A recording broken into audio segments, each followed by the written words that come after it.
All right, hello, ladies and gentlemen. We welcome you to another episode of the Gafford and Brown Show. My name is Lamar Gafford, I'm Robert Brown.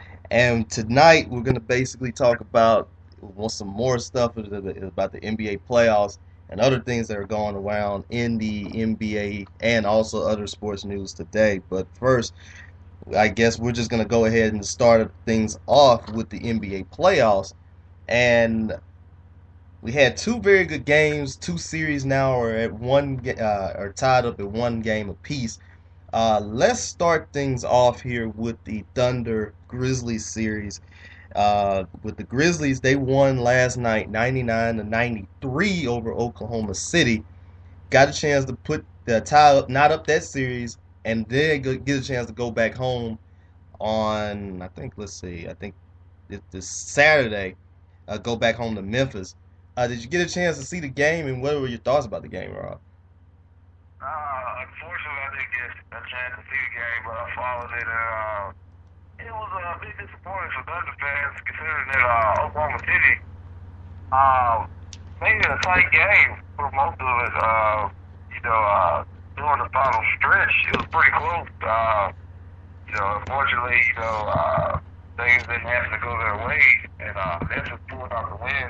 A good win by Memphis, still when Oklahoma City go home with the momentum, high crowd, just everything you would want to do in a playoff series, when you're down a game. So, the good win for them. I know they felt like they should have won the first game, so this was, a chance of, redemption for them. And right now they have a momentum, of course, so, we're going to see what happens Saturday. A lot of pressure on Kevin Durant again. Same amount of pressure that's been on him since Westbrook, hurt. Well, the pressure that's been on him all year, actually, with the Harden trade and the fact that they came up short in the finals, and, just his continued evolution, just more pressure put on him again. So we're going to see how he responds. Game three, we'll see Scott Brooks win. Right now, what he's doing seems to be working. Keeping them in games, but he still wants to see more contribution from a couple of guys. He wants to see a couple of guys to where they replace some of what Westbrook would give. With Kevin Martin. Wish Jeremy Lamb got more minutes, but that's beyond my control. But I'm ready to see game three. I think it's going to be another exciting game. I can't see many blowouts happening in the series. What were your thoughts on the game, Omar? Yeah, I can't see any blowouts in this one too. First, what about this game here? I mean, KD basically gave everything that a lot of people, wanted to see him give. He had a near triple double, 36 points, 11 rebounds, and 9 assists. And he did every single thing that what was expected of him in order to try to keep the Thunder and keep them in the game and give them a good shot of winning. Once again, though, as we've seen, since Westbrook has went down, is just the production. I mean, nobody else really stepped up and produced like you said earlier, too. I mean, his next best scorer was Derek Fisher, 19 points. And while granted, whenever Derek Fisher is scoring like that, I mean, that's unexpected. But the problem is the people around him weren't doing too good of a job either. Reggie Jackson, which was one of the guys that was also expected to step up following the Westbrook injury, 10 points. Kevin Martin, 6 points. I mean, that's really unacceptable, given if they want to try to advance further along in this series. We've seen how they did in the game before, where I think Kevin Martin had, let's see, he had 25 points off the bench, while Reggie Jackson had 12, and that's a decent formula for success right there. So really, what he needs, like we said about Durant, really needs to try to get somebody else to step up in this series and for the rest of the playoffs, also in order to try to give them the better chance of winning.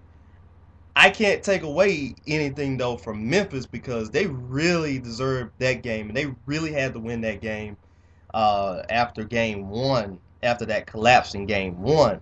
And Mike Conley really stepped up here. 26 points, 10 rebounds, and 9 assists. And he really stepped up, and he's really shown right now that, albeit he's not an elite point guard or probably a great point guard, he's still a very decent player in this decent point guard in this league.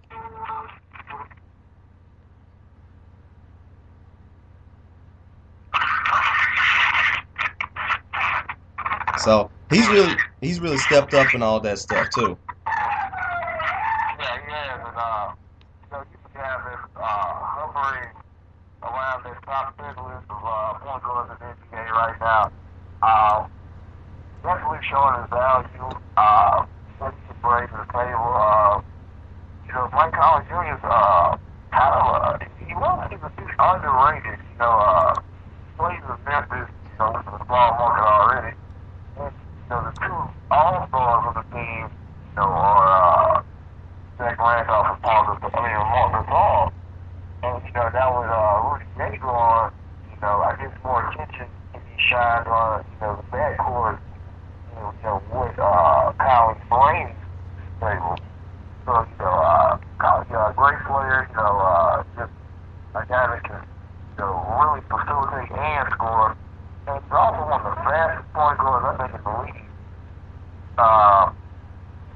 This is still the win. You can't underrate, you can't count him out at all. You have the front court, the post players, and the tall Randolph. You have Conley, you got veterans, like Tony Allen, just a good all-around squad. So, seeing his ass would be a surprise to most people. So, it's going to be for an exciting series. Hopefully a 7-game one. Oh, and same here, because I really cannot see either.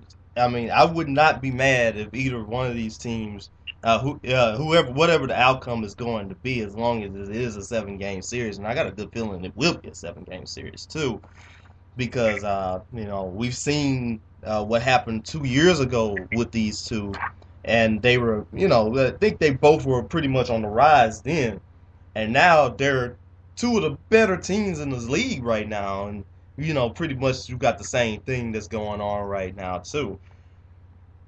Now, the other game that happened last night was the New York Knicks playing against the Indiana Pacers, and the Knicks also bounced back from their game one loss to Indiana by completely dominating the Pacers 105-79, and especially in the fourth quarter by holding Indiana without a point for about 9 minutes, and actually for the first 7 minutes of the fourth quarter. What did you think about their performance? Well, one team's strength got exposed, or those teams' weakness got exposed. We know that the Knicks can shoot 30. Mm-hmm. The Sixers can make it 3 points. And when they're hot, they're hot. Last night they were hot. We know Indiana is more of a modest team offensively. Some with blue collar, they're kind of like, kind of remind me of little bit, they're like the East versions of the Grizzlies a little bit. You got Hibbert and West in the post, solid guard play, kind of cleaner starring Paul George. So they're like the Memphis version of, they're like the Eastern version of Memphis to me. So they can't really push the pace sometimes, and a lot of times they can't get a lot of scoring, because they really don't have that one guy that they can give the ball to, and especially give them instant offense. You can argue Paul George, but a lot of Paul George offense comes from, big shots. Corner side three, things like that. So like I said, they got exposed. And offensively. So when New York is out like that, it's kind of hard to stop them. When we see New York on that win streak, we see them almost in Miami streak. This game where they had a 20-point lead first half. They're streaks like that. And I'm pretty sure the next game, Indiana is definitely going to try to, play the game at their pace. Something play their type of game, low scoring, pound the paint, hard foul, put it to the line. I think this I don't want people to, count out Indiana so quick. I think the series is going to be expensive still, but just a great performance by New York last night offensively. What do you think about it, Lamar? Same thing. Like we said, even though you had Carmelo that had a lot of shots in this game, 32 points was pretty good for him and all that. And like we said, as far as the Knicks, I mean, they're like you said, the 3-point shooting team, and they did very well with that. On the other hand, like you said about the Pacers, really, where's that go-to guy? Everybody else had 10 point. Everybody else was in double digits in game one. Paul George was your leading scorer in game two with 20. David West had a pretty good game with 13, decent game with 13. George Hill had 12, but the problem was there was not too much scoring after that. I think if you're both teams, you're happy that this series is 1-1. Obviously, if you're the Pacers, you stole one in New York earlier with game one, and you kind of got home field advantage a little bit with games 3, 4, and 6 being in Indiana. But if you're the Knicks, you're also happy about being up, having a 1-1 tie here because, like you said, probably the earlier parts, Indiana was holding on, stayed along in the game here. They did have a bit of a lead, and then here comes New York coming back in this thing. So for them to be tied 1-1 and possibly also getting everything straight right here, I think that's going to be a good thing. Now, the main X factor of this whole series is going to be Amare Stoudemire, which is also going to come back for game 3. Now, how much of an impact do you think he's going to make? Well, it depends how many minutes he plays. I don't think his time at the game will be, I think he'll be limited minutes, but, like now, I'm sure, it'll be a bonus either way it goes. What are your thoughts about it? And I've said before, and I still believe the same thing of how can they coexist? How can he and Melo coexist? Can they coexist very well? If they can coexist, I think he's going to come off the bench. right? I don't think it'll be wise to start him with. We'll see him call the bench. Sometimes during the season. I just don't think he's ready right now to start. And like you said about the coexistence, we really haven't seen them work well starting each other. So I think he's going to come off the bench. Okay. Because I feel like the same thing. If they do have him coming off the bench, then I think it'll actually be a welcome sight because now you have another player that they can throw at Indiana that is a big and that can also score, and I feel like that could actually help out the Knicks. I mean that could help out the Knicks if at all anything here. So because like we said, we know what Amare's MO is. I mean he's still a very good player. He's still a very good player despite the injuries and all that stuff. And whenever he can, he can be very effective. Yeah. He's really a solid guy still, give you 15, 10, 10, 2 blocks. He's still bringing something to the table. For the offense as far as, possession on the other end. But, like you said, you have questions about him and Carmelo coexistence.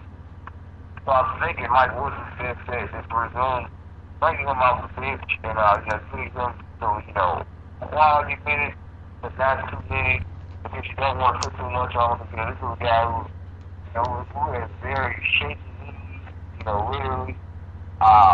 The eye, the back, just a laundry list of injuries. So, I'm sure Mike would want to work with this rotation slowly.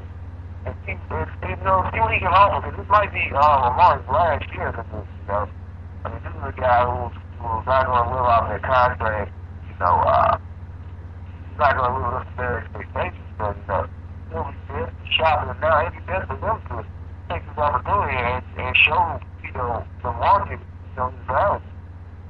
Try to restore some luster to his name and image, because he's a guy who, a lot of things right now, I'm like, yeah, I'm not sure I'll take a stand for a guy who's close to the 30s, 33 pair of knees, a torn rib in the eye, back problems. Not really a guy who won much. He had a good run in Phoenix, but it's like, with your problems with Nash and that whole system. There's a lot of questions, so this is a Maury kind of show that he had some market value, so. And that's what I agree on too, because right now the market value would be like, who's really would be willing to take on that $100 million contract? If he could just show himself that he could do well, maybe the Knicks can move him and get some pieces back for him. But the other question is, what would they be able to get back anyway? If depending on really pretty much like if he does show himself very well. Well, that's a good question. Well, too, where can you ship them off to? What would you get in return? I think at this point he did well. Maybe there's a possibility to restructure his contract and working something out, because we don't know how long this run is going to go. Let's say this run goes to, hypothetically, you don't want to count Indiana out, but let's say hypothetically, they beat Indiana, play the Heat in a series, 7-game series, lose in the heartbreakers, or somehow beat the Heat and reach the finals. Then you gotta go back and to yourself, we have a squad right here that came close to winning the title, that's capable of winning the title, so, maybe we should, keep some of these guys there. And maybe Amara will come back, and offer them a bargain deal,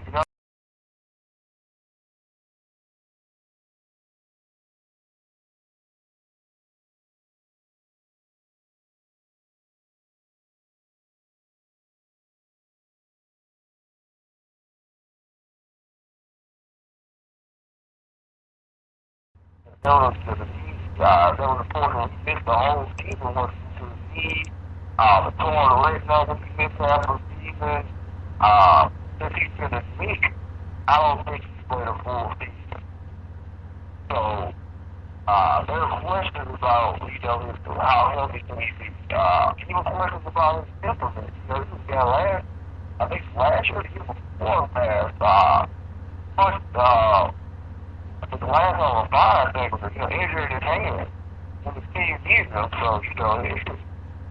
you have those questions as well. So, I don't think, I think he realizes what's the stake there and, what he needs to do to, not only for his team, but his future, as an NBA player.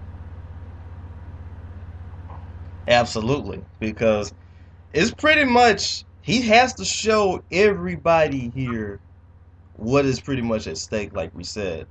His contract goes all the way into 2015, but he does have the chance to opt out in the 2014 offseason. So pretty much it's now or never really to show his value here.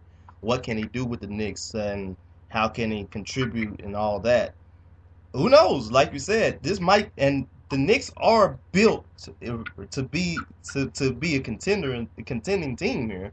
And right now, they're finally showing themselves that they are a decent contender in the East, especially. Like you said, if they can give the Heat pretty much every single thing everything what they try to go after and all that, who knows what could happen? Who knows what could be in store for the future and all that? Uh, if not, I mean, well, who knows? Who knows? Also, but the thing is, for Amare right now, he has to just go ahead and just have to increase his value right now because a lot of people are looking at him right here, wrong side of 30, with a lot of health issues, and just got to show himself that that he's a little bit better than that. Right. But pretty really 48-3. I want to see how ADL is going to respond to this and advance a loss like this. I'm pretty sure they're going to come out to the phone where they're going to establish space to their game, which is more positive side, control the quad, just old school blue collar ball that they're so good at. And, Melo and shot and his shot attempt, they've been getting a lot of scrutiny lately. We're going to see how they go because the thing about Melo is you can let Melo take his shot and somehow, some way, he can get 30 points, but at the same time, if you can contain the rest of the niggas from, contributing and, keeping their shooting percentages down, they're likely going to lose. Definitely so. Definitely so. Definitely so here on this one. So we're gonna go ahead and take ourselves a 30-second break, and we're gonna talk about the other two series in that's actually gonna be playing tonight with the Bulls and Heat, and also the Spurs and Warriors, and we're also gonna announce who won the Coach of the Year.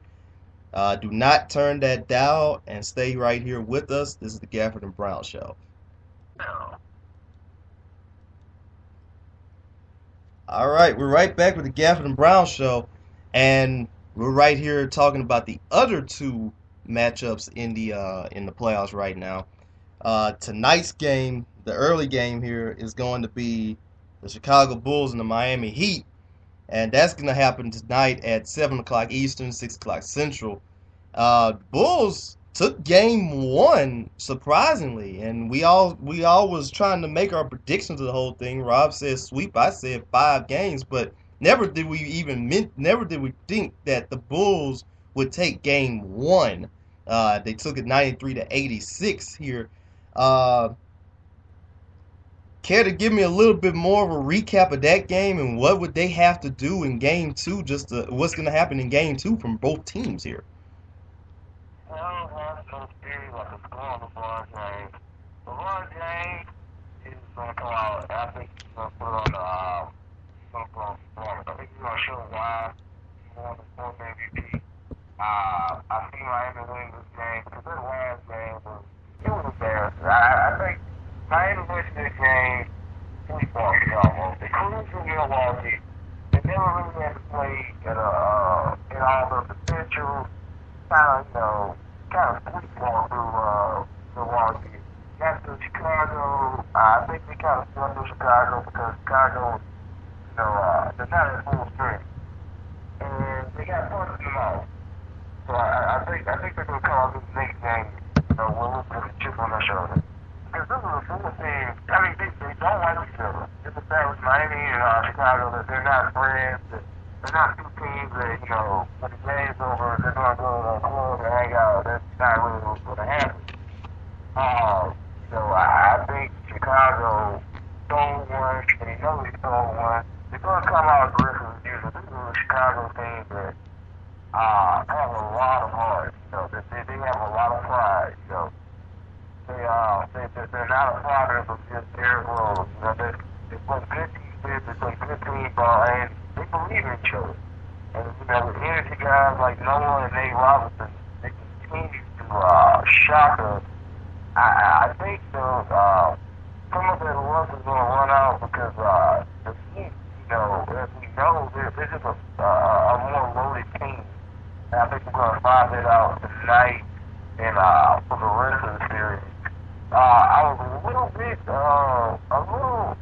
too quick to go on a sweep rant last show. I thought Miami would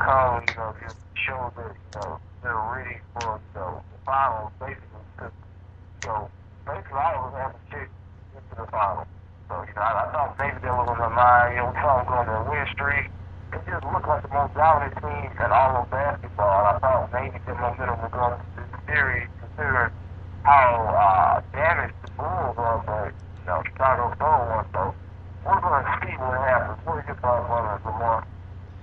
Oh man, I really think that Miami's pretty much gonna have game two all wrapped up here.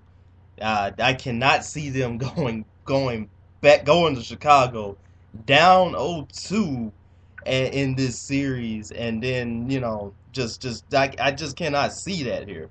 Uh, like we like I said before, I did, even though I did give Chicago a good game, I did not expect them to come out there in game one, and they played very inspiring basketball here. Jimmy Butler with a double double, but Nate Robinson has been continues to step up in this whole playoffs. He had 27 points. And I think that coupled along with the Miami Heat, with everybody else outside of LeBron not having kind of so-so games, especially with Wade having 14 and Bosh having 9, that just was, I think that was the right recipe right here for Chicago. But I expect the Heat, they're going to play a much better game in game two tonight. And the Bulls, they're gonna keep it close, but I just cannot see them winning tonight. I really cannot see them winning tonight here. Yeah, I don't think they're going to win tonight.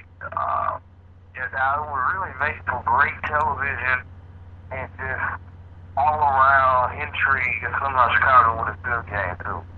Mm-hmm. Then you have pretty much an intense series. You guarantee, at least, 6 games. And it'll be pretty thrilling to see that happen, but I don't think that's going to happen. You have that happen, you're going to have pretty much people like Skip Bayless and others going off on the rails, and this story dominating their headline if Chicago were to win, but I don't think they're going to win. I think the fact that they're so banged up right now is going to get to them. It's got to get to them eventually. And I think it's going to show tonight. Because if you watch the Miami game, there were a lot of bad shots by Miami. Just a poor shot selection overall, really. I think that's something they're going to rectify tonight. I just can't see them making those same mistakes over again, especially at home. So I definitely see a Miami blowout tonight. I can see them win about 15 easily. Just dominated by them. I just think that they're pretty much at the point right now where they feel like they're the underdog, surprisingly. Miami's that's the weird thing about Miami. Since they've gotten together, they've always felt as if they had this target on their back. Like, they're the underdogs. And sometimes it works for them, sometimes it doesn't.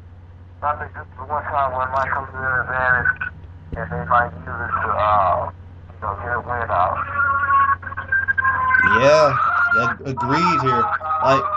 Like we said, they're gonna bounce. They're really gonna go ahead and bounce back. I feel like in this one, and like you said, I can't see them losing game. Can't see them losing game two. I know, especially here. Now, here's another thing that can, I guess, I'm sorry if we're going to continue to really poke the bear on this one here, but many people have now continued to say that there is a chance that Derrick Rose could dress out in game three. I really don't think at this point here, though, that it is even worth it. And I know we said this on the show. If you can, Derrick Rose, just sit out. Just continue to sit out no matter what here, because it's not even worth it. Yeah, more than likely. It's more like a tension fodder. I don't know who. I would be talking to Chicago leak these stories themselves. I don't. Well, Derrick Rose can't put them out, but because just to get attention or something, but he's not playing. Mm-hmm. He's not playing. The game 7 against Brooklyn, were restricted making him the color, with them being potentially put off the first round, to get play. So I don't think he's going to play with Miami at all. Mm-hmm. Even if, somehow they pull off game two, I don't think he's going to play. Right. Some crazy way this would go seven game. Maybe, I don't know, but I doubt it. I just think he's not made up and he's not playing. Likewise. I can't blame him for that. Likewise. I personally, I just hope that I just wish these stories, like you said, I just wish that they wouldn't leak out so much and all that. I mean, you're kind of giving them false hope, to be honest with you, giving everybody false hope. Like we said, I understand Bulls fans' frustration. I understand how frustrated they might feel. But the main question here, if you're a Bulls fan, I mean, would you want him coming back, ruining the chemistry in the playoffs, or would you rather him come back next season, full strength, explosive, possibly the same Derrick Rose as that we all know and love and everything? Because you got to look at it like this too. He is the future of your franchise. I mean, he is the face and the future of your franchise right here. And I understand how he feels. He doesn't want any setbacks or anything else like that. But really, why rush him back? I mean, just why rush him back? You got a good thing going right now. Nate Robinson is actually balling out of control here. Definitely, sure enough, he's pretty much going to get paid after this season is over with too. So that's another reason. That's another thing too. That's another motivation for him too. But really, like we said, why rush him back? Yeah, there's no reason for him to play. This team, they have their ceiling, and this is their ceiling, and that's as far as high as they're going to go. You just doing what you have this year and into next year, and they have a lot to go. I mean, you just got a 7-game series against a solid Brooklyn team with half of your team, mostly injured or banged up, and still the first game against the defending champion. So you have a lot to be proud of. I don't see the player risking it. Because the thing with the Bulls are, you have all these injuries, you have the franchise player injured. Why risk furthering any damage to his knee, ankle, anything else for nothing? Because if you don't win a title right now, what's the point, basically? That's my idea of it. Right. Save it for next year. You go into free agency, try to build on what you have already, and you prepare, and Derrick Rose, he is a smart guy. He has more people around him. I'm pretty sure the Bulls continue, if he continues to, I don't want to say milk his injury, but just the hype around his return will be at an all-time high next year. Because we saw the videos, they make videos hyping at the time. It didn't happen, but, it's going to happen eventually. And, right. It's just something that's going to, build more suspense and more attention to the Bulls next season. So I don't think he's going to play at all. Me neither. And I wouldn't advise it here if I was him or anybody else, I would not advise it, period. So, and the last but not least in the other series here that we're going to talk about, the Warriors and Spurs here. Now, game 1 of the series on Monday was very epic here. The Spurs won that one 129 to 127 in double overtime. But and even though the Spurs did pull out that thrilling victory here, the Warriors kind of, they failed to close it out in game 4. What are your thoughts about that game right there, and what type of effect is it going to have for them in game 2? Well, I remember, I think last year we were making selections for Coach of the Year, and we both said Mark Jackson, and that loss in my eyes, goes all on Mark Jackson. You have a young set of guys going to San Antonio, but they haven't won. And since the 90s, you have this tremendous lead with this much time left, and you can't hold it. I think that goes squarely on the coach's shoulder. There are definite you should make, call the timeout, you know, setting up, just eating clock, things like that, you know, that you want to instill in your guys, because this is still a young push. Whereas you have veterans like Derek Jack and Corey Landry and guys like that, but, you know, the core of the group, you know, Steph Curry, Klay Thompson, Gafford and Brown, these are guys that are, you know, still very young. And you're going against an experienced bunch. I think that was a time where, if anything, Greg probably got checkmate over Mark Jackson. And pretty much exposed, you know, him as a young coach, and this being his second year. I just can't see how you lose a lead like that. And you know, you put that on your team like that.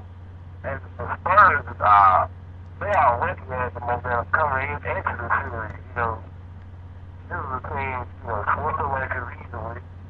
You know, got rest, which they desperately needed, and, you know, they squeaked out a win against a young team that a lot of people, you know, see as being their equal right now. And it's just, it's bad for Golden State, because that was a game they needed to still at least one out of San Antonio.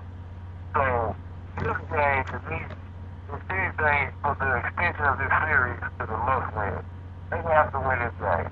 They have to win this game. They have to go to the Oracle with momentum. You have to have some type of projection for losing their lead and going into double overtime losing. They have to find some type of projection. Yeah, definitely. I mean, because they have to do something. My opinion, though, I don't even know if they can do it in this game, because honestly, the momentum right here pretty much shifted all the way to the Spurs after that close loss. It's a heartbreaking loss for them. I mean, how perfect of a statement that you would have made here by saying you won in a place that you hadn't won, like you said, in about 16 years since Tim Duncan's been in the league. And you say to them that, look, this is not the old Warriors teams that we have been accustomed to here. This is a new age. This is a new team and everything. And to go out there, lose that game, I think it's kind of going to be a little bit deflating for them. And I don't really see them winning game 2. And they're just gonna have, and it's probably gonna take them a little bit of a while for them to come right back. They probably can take game 3 and game 4, especially in Oracle. But I think they just missed out the perfect opportunity right here. Like you said, you're up by 12. You're up by a very considerable amount here, and it's just kind of unacceptable here of how to stop them, because I mean, of how you lose that game, because we all seen what Steph Curry did in game.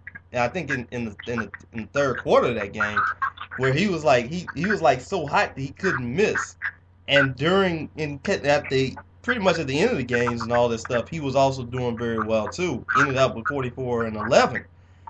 But the fact of the matter is, they just did not have anybody else that did anything. Jarrett Jack kind of went cold late. And at the end, on the converse here, the Spurs with Danny Green was getting hot at the right time too. So I can't see the Warriors winning this game. But if they do, this would at least get some of that momentum back to them.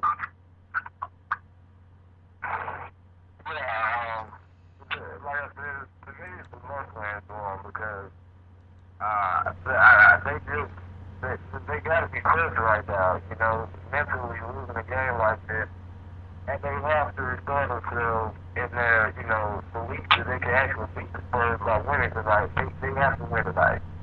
And Mark Jackson has to make the necessary adjustments to, where they'll be able to, keep leagues like that. I just think preaches defensive wise, but, sometimes they look lost on the other end of the court when it comes to play. So it's fixing the defense. So we'll see what happens. Definitely. So, I think they win tonight. and hopefully they do, because if they do, like you said, it's going to be at least go a little bit of a very good way here in determining how does Golden State continue to hang around in this series. We shall see what's going to happen here. Now, funny that you do mention Mark Jackson, and we both had him actually as the coach of the year, but they just announced who is the coach of the year this year, and kind of to our surprise a little bit here, it was not Mark Jackson. Mark Jackson finished in seventh, but it was George Karl that won the award. Now, thoughts about that one? Well, I think it's a lifetime achievement award. Kind of like when Kobe got that MVP back in 2008 or 2009. Kind of an MVP. I mean, kind of a lifetime achievement award. Thanks for your work, time back. Because Bill Cole did a hell of a job with this guy, with the team. I mean, they win Super like we always mentioned, but I think if you should have won it, maybe it should have been last year or the year before last, because what he did then, to me, was more impressive, because he just like Carmelo Anthony, the face of a franchise, and he took the scraps he got from the Knicks, and when he had Arabia, he made a solid team with that. And last year, it was kind of like the coming out play against the Lakers first round. And they almost, got to the second round, just like this year. But I think, at the time, whatever, because, we know George Karl is a great coach. He is a great coach. But they got put out the first round, It's kind of, and he had a great year, but it was like, we expected Denver to do well. I think they underachieved, actually. A lot of people have been going at least to the second round, and, they had that unfortunate injury with Gafford getting hurt, and, but I don't know. I think Mark Jackson did enough to win it, because this is the second season. These guys are still really young. We haven't been playing together that long, and the culture is trying to change there. It's happening almost overnight. And plus he beat Joe Karl team. Mm-hmm. So I think that, to me, they'll warn him a victory at least. And I just don't see what would it, I think Tom Thibodeau has a good place. He's been a good place for him. I think if Mark Jackson in here, that would have been my second choice. Because he just had these guys play so well. I mean, they really seem to play hard for him. And that powerful bunch, the defensive team, the great on the glass, that would have been my second choice. I think so too. I mean, it is very shocking here, and like we said again with Karl here, if there would have been a year that you could have given him that award, 2011 would have been that year. They had, especially after the whole melodrama thing. Now, granted, they did lose in the first round that year too, but that would have been the year to give them that. Uh, it's just that, like we said, we expected Denver to kind of do pretty well. We expected them to be right up there, and at least in the top 5 seeds in the West, if not the top 6 seeds in the West here. The fact that they were a number 3 seed really is not too much of a surprise to me here about that. And it's just also shocked me that he hasn't won it. He didn't win it in his 25 years as a coach. So, Yeah, that's why I think a lot of times people. right, I mean, he cancer. He was a great coach. He was the last few coaches of the junior, the 90s. There's a lot of times people. He's like, yeah, baseball with your fun thing. I don't think somebody trying to do things like this. People last year might be Jerry Cole last year too. Great coach of the 90s. Don't really give up on one. right, and that's just like I said, that's just what surprised me here. And I felt like there were more people deserving of those awards. And we're gonna break down here who came in what. George Call was number one, of course. Eric Spoelstra, which that surprises me, he was number two on this list. Uh, Mike Woodson was three, which you could really make a pretty good, decent case for Mike Woodson to at least be a dark horse in this award. Greg Popovich was four, Frank Vogel was five, but really the surprising ones were like the ones that might have not have had the superstar and that also changed the culture around. Like we said, Lionel Hollins at six, Mark Jackson at seven, Tom Thibodeau at eight, Kevin McHale was nine, and PJ Carlesimo, which he gets fired from Brooklyn, but he ends up at 10th in the Coach of the Year award. I mean, it's just if there was a point in time really to see here that maybe if you take into account postseason success, this might be what would be the part of the time. I mean, I look at three different criteria. Huh? Yeah, Greg Popovich. Yeah.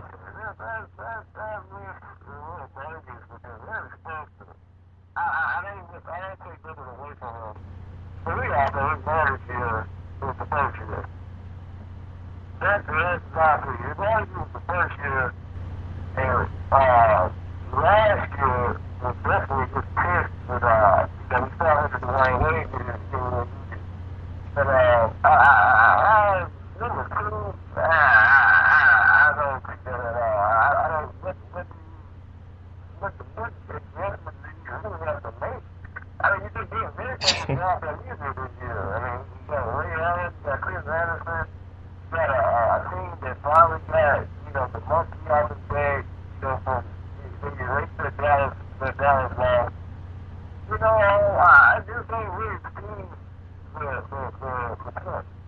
I don't see number two with that. I think there's people that, and we knew Mark Jackson would have won. Cleveland would have been second. Popovich would have been third, and McKinnon would have been fourth. And then you had that with Joe Cole, Vogel, and, Spreaker, and Mike Woodson. But, that's coach. God, I don't know his name, but God, it's not Scott Skiles. Who you talking about? The Bucks? I think his name is Jim Brolin or something like that. He took over middle of the year.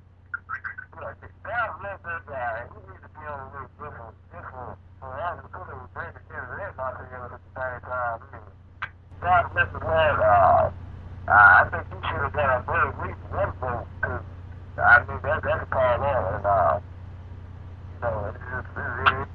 I don't know. I think he was cool because like I said, it's a lifetime achievement award. I mean, he deserves it, but not this year. Like I said, it looks like McCoy got the MVP award in 2008, or 2009. I think it was 2008.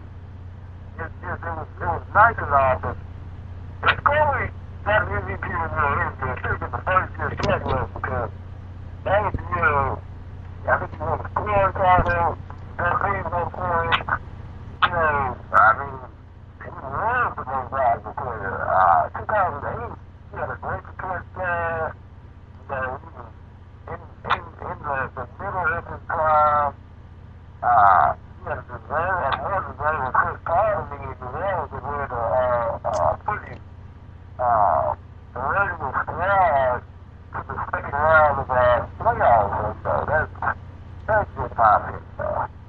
Yeah, definitely. I mean, nowhere really should supposed to be at number two on my list. I mean, on here, and I looked at that earlier today, and I was just like, what, really? This guy being number two? I can understand best record and everything in the league, but the thing is though, they have three superstars on the team. They have the best player in the league, and then also you got a better supporting cast and everything. So I mean, really, why would he be number two on this list? Because, like I said, I just look, I just that just baffles me. I look at three different criteria for a good for at least somebody to get coach of the year, like uh, how many superstars do they have? Do they have a definite superstar or anything else like that? Is there a culture change that they have, and especially with what is going on in Houston and what has also gone on in Golden State? Those two pretty much have that. And then, I guess just how good of a coach they are, and I mean how much effort they are, and like I said, if it would have been me, I would have had, of course, Mark Jackson at the top spot here on that list. But I guess they just did not see it that way. Yeah, so, always make sure, but I mean, the Warriors got screwed when it comes to accolades throughout the year. You got Steph Curry not making the All-Star team. Mark Jackson doesn't win Coach of the Year. He's dropping seventh. I hate to see what's next. I mean, God, it really gets no love. That's true. And the only thing that we could just hope for is that this motivates them for here on out, because I can't see, especially with how Steph Curry is doing in this playoffs right here, is kind of like his coming out party in a way. I can't see him being snubbed out of the All Star game a second straight time. Yeah, I mean I think he's got it next year. So Right? Yeah, you make it. definitely so. So we're gonna go ahead and take ourselves another 30-second break, and we're pretty much gonna talk about what else is going on in the sports world today as well. This is the Gafford and Brown Show, and we will be right back. Yeah. All right, we're right back with the Gafford and Brown Show, and pretty much we got other things that's going on in the sports world today. And let's shift to the gridiron here. We were just talking about this at the commercial break, and it was Titus Young. Uh, Man, he's just been making a whole lot of bad decisions and everything, and it continues to culminate here of him. He got arrested over the weekend two times in one day. Man.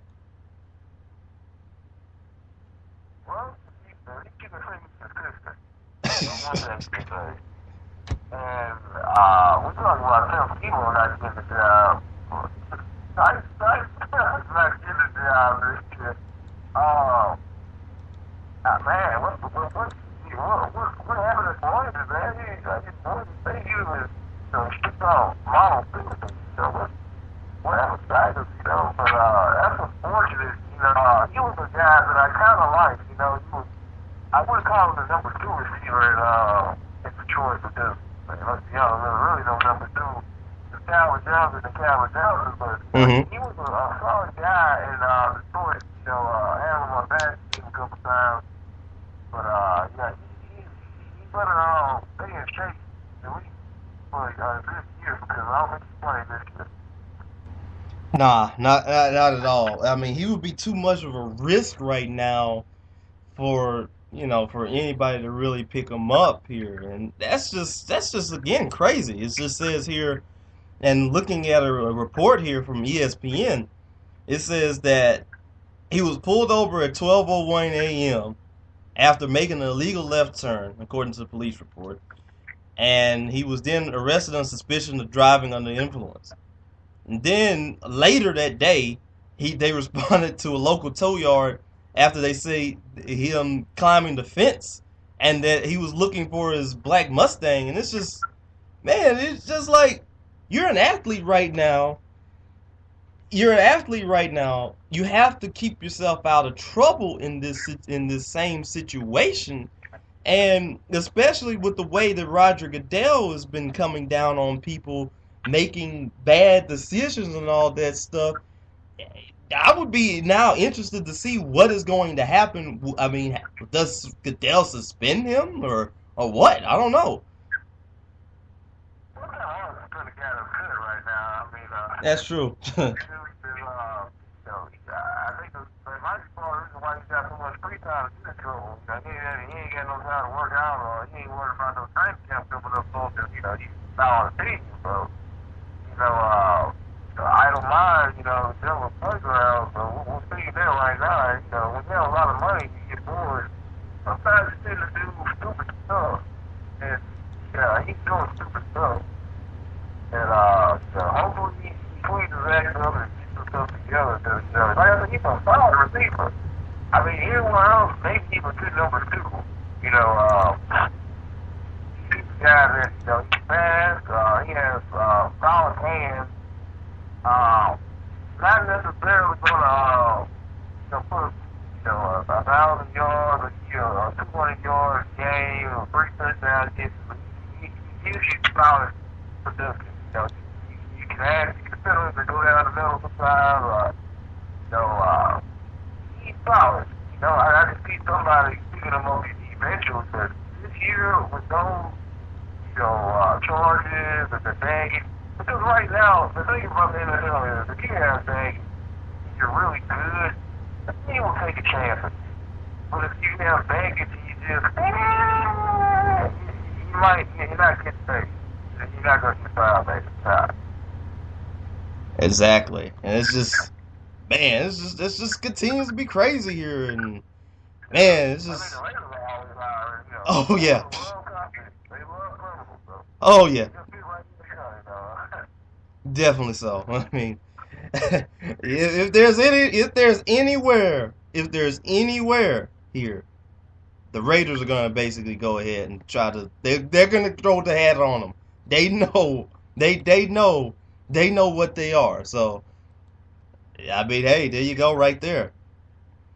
I think something else is going on as well too in the gridiron that I don't know if we talked about this in the last show, but Mario Williams, uh, his fiance, he's suing his fiance for this 700, almost $1 billion engagement ring here. Oh, man, you got to take charge, man. Win from you lose from, I mean, both of them made a lot of that money, so I guess you need to start throwing it around a little too much, I mean, that's just how it goes. I mean, dang. I mean, this is the point in time that we kind of wish that, uh, like I kind of wish that here that we had probably like the Morning Jones here on this one. I remember what Bomani had said once before about when Roy Williams actually had this same similar circumstance here, trying to sue for a ring here from his ex fiance and all that stuff, and we thought that was bad, man. I don't Mario Williams. Sometimes you got to take the L here, and this is the point in time where you're gonna have to take the L. It's just. I don't care who you are. You need to make sure everything is legit. You need to make sure that it's the one you want, the one you can get up to you. Don't friends about it. First and foremost, they need to put $1 billion on everything. Mm-hmm. I mean, you gotta put yourself in that water. I'm not spending $1 billion on everything. I got it. I probably look at them. I'm still going to them, okay? And I'm dropping maybe 5,000 at most. Maybe 10 is gonna feel me nice. But yeah, I'm not dropping the deal on everything. No. I explain the ring. I'm sorry. I just not my cup of tea. Can't do it. Can't do it. I can't do it at all, man. I can't do it at all. It's just, man. I, I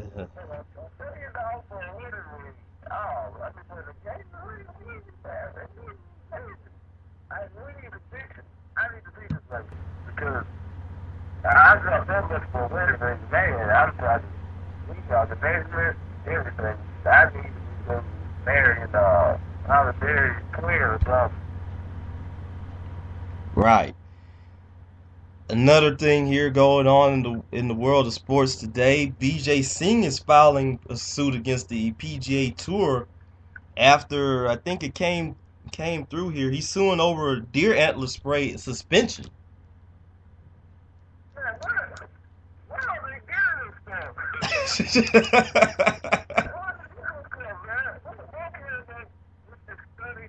Revelation that good animal play will make you healthy and just it will make you a better athlete.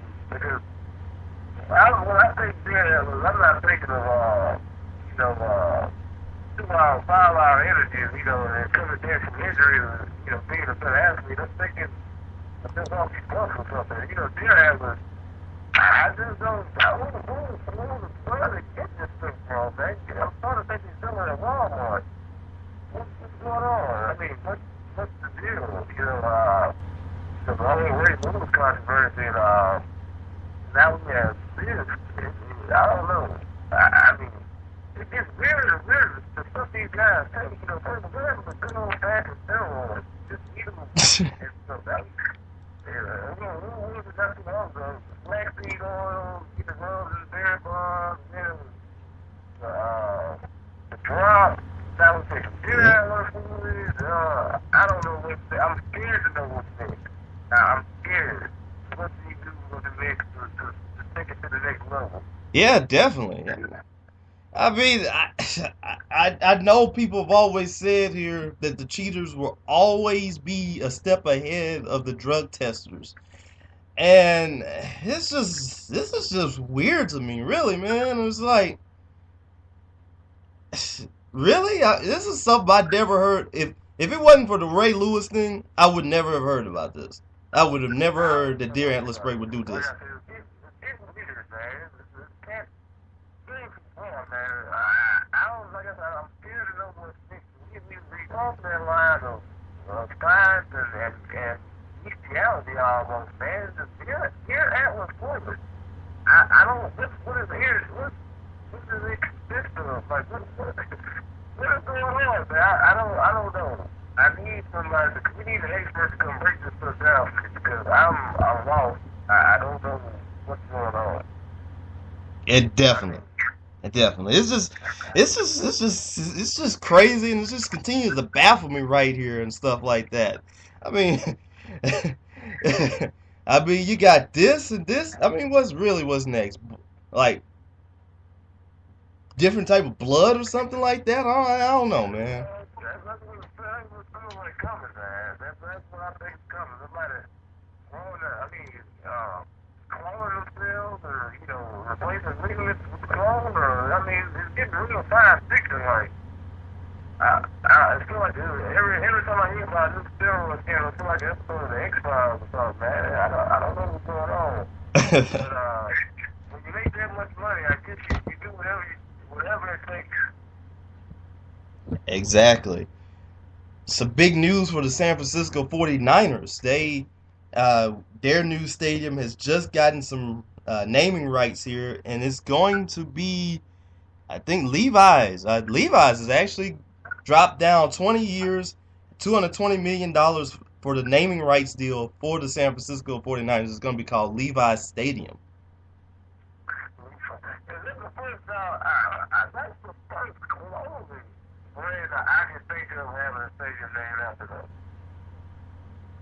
I think so. If I can remember, pro player from Miami, maybe. But yeah, I don't think you've seen too many clothing lines really throwing some money to have their naming rights. I think Chris Paul, he's calling Minnesota right now, like, hey, I want this stadium, man. Come talk to me about these rifles. Let's get rifles on the map, baby.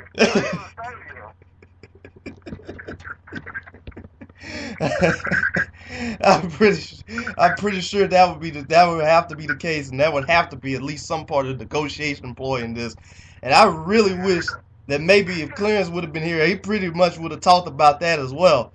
But dang, man. Man, we're gonna take our lose to this game, man, because those players will come, boy. Y'all got to realize, y'all, boy. Put your hands up. Y'all got to stand for it now. Put your hands up, y'all. I mean, the joke's gonna come. And then Levi's lost the brands. The little kill on a football field. Levi stepped up and said, hey, we want to see this action. I just don't know. I just don't know. And I've already seen the jokes really flying apart about this because I've seen some things on. The jokes are really gonna come in this here. Somebody actually said that with this new naming right, it's gonna be named Skinny Jean Stadium and all that stuff. And I mean it's just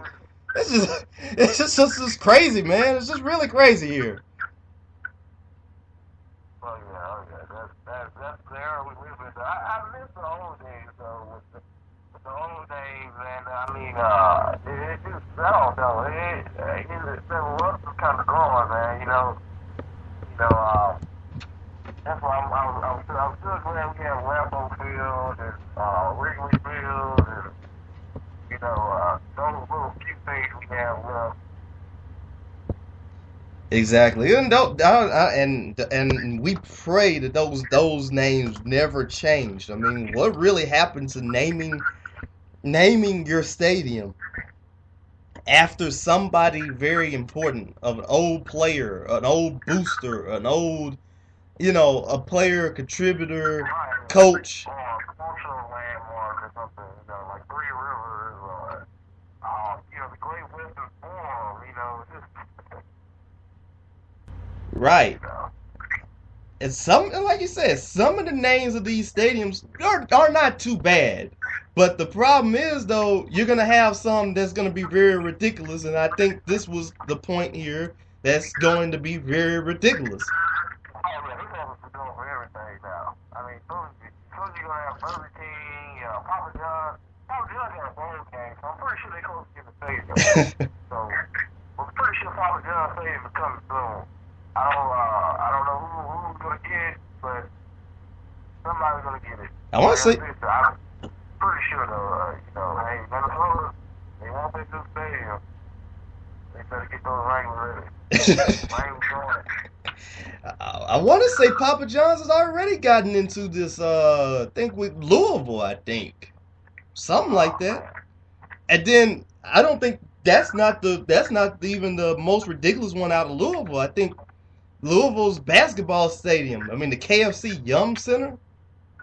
Wow. I mean, come on now, man. Wow. Wow. Some more NBA news. Luol Deng is going to be out for Game 2, but Kirk Heinrich might be in for the Bulls for Game 2.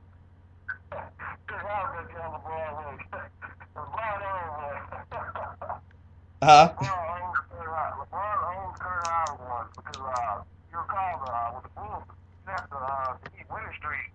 Howard got that pretty good phone for LeBron claims he was football background. So yeah, he might want to look around and make sure LeBron's not looking for one of those revenge jumps. Oh, exactly. Oh, definitely here too. And I think another thing that we failed to mention earlier in the show here, LeBron is actually gonna be guarding Nate Robinson. Well, good chance. Well, it looks like maybe that scoring barrage might end this time. Oh, man, you don't need more. I think, Nate's such a streaky scorer. But if LeBron wants to take that responsibility, that's good. Because, I don't think anybody else capable of scoring a million points in Chicago right now. This is the thing out. So I guess if he wants to take that role, but I don't know, man. I just think Nate got hot. Nate's been hot lately. That's how he's been his whole career. He gets hot, when he gets cold, he gets cold. So, we'll see LeBron, can be the Nate stopper. So. That's been the most of his career, actually. That's been the most of his career, and Let's see here. Actually, here, oh wow. And big news before we actually get ready to close out this show here. It says right here, let's see, Rondé Barber is actually going to retire from the NFL. I don't know. It's been a good run. I've done everything under the sun. I wouldn't be shocked if Ronnie became a coach. Kind of coaches. He's always fun. It's always good. He's fun, but I think that's the thing. He's kind of new in and kind of fail. He might want to back away from that and do his own thing. I can definitely see him coaching. He's been coaching for the last 5 years. There in Tampa Bay, down younger corners, and basically his defense, basically he's a coordinator almost. So I definitely see him being in the race for coaching. A great career, and he's won the big one. He's been to Pro Bowl, he's got the accolades. For the rest of a good career, he was our first ballot Hall of Fame. No question about it for me, so. Same here. Very good player. Came through with the, continues to play very well. A guy is even in his older stage was still pretty much one of the better corners in the NFL. And I believe between him and his brother, far and beyond, he was much better than Tiki, and won himself a ring, a lot of accolades, Pro Bowls, all of that stuff. I mean, props to this man's career. And, like we said, it comes the time to go, and all that. And this was the perfect time for him to leave out and all that. So, I mean, I just have nothing else to say but just thank you very much. And, hopefully he comes back. Maybe he becomes a broadcaster or an analyst or something like that, because I would definitely love to see his insight.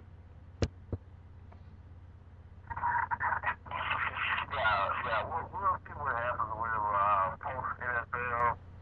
I would like to see a player, the president of the NFL Players Association. I mean, I think it's best to always have a player in charge of it, and that's why I'm kind of glad Derek Fisher took their role during the lockout. And I hope the NFL get a player to represent them. I mean, no knocks to Steve Maurice, but you always want a guy to play the game representing it. Right. And I believe I don't know if he's held a position like that, but I believe he could be one of those guys that can actually do that too. Because he's very knowledgeable and he's very smart. For a long time, you've seen the game transform. If anything, he would be grateful because defense has been targeted so much by these rule changes. And, this is a guy that's been, been an elite, defensive player for so long, but he's seen the game change. He was playing when, guys would be concussions and go to the sideline and come back in. He was playing when you could get shoulder, you could get helmet. You can get a quarterback in the mouth. He played doing it. He played now to where those things are banned. So he's seen the game transform on the field firsthand. So he would be a great player to, who's been transitioning to the office and be able to speak from a player's perspective and from a safety perspective. But, he's experienced that. Not many players, but all the defensive players left. They can say that they just played that long and seen the game transform like that firsthand. I think maybe maybe Fletcher, but there's not many guys left that can say that. Right. And last but not least here, thoughts and prayers go out to Toronto Blue Jays pitcher J.A. Happ. Yesterday, as he was pitching, he got hit in the head with a comebacker and got hit in the head by a line drive. He was bloodied up as well. Obviously, so he's He's going to be on the DL. He has been discharged from the hospital. Looks like he's going to be all A-OK here. It's just one of those things, though, sadly, with baseball here, that if you're a pitcher, you run the risk of that happening. Yeah. It's just always a risk, and it's always something that can happen, and it's something that, it's just one of the things that comes with the game. It's just unfortunate. And definitely so here, and it's just like you said. It's been happening like this for like the longest point of time here, and once again, it's just a good thing here that at least major leagues here, at least they still use a wooden bat, because if it would have been probably like something like the aluminum bats, it probably would have been even worse and all that stuff. But it's just that risk here, and you just can hope that it does not affect the rest of him, for him, the rest of his career. He can bounce back and does not have to worry about the psyche and the side effects of all of that. But I'm very sure the first time he gets back on that mound, he's going to be a little bit worried about that. But we've seen some players that bounce back like that. Yeah, we can guys come back from it. So, like you said, this was the first him that he comes back, for a speedy recovery. Right. So we're going to go ahead and call this a show here today. We're pretty much going to have our next show next week. Like we said, we're going to move into nights. We're going to also, we're going to move to nights. So whichever, when will you be free next week? Thursday will probably be a good day. We'll try to shoot for Thursday of next week as we get everything, done and situated and all that. So, just stay up and staying up in the touch with one of us here. We'll continue to give you some updates if we can and all that. And it's pretty much ends out the show. So I'm Lamar Gafford. I'm Robert Brown. And we thank you once again for tuning in, and continue to tune in for our next show, hopefully sometime next week. All right, have a nice day.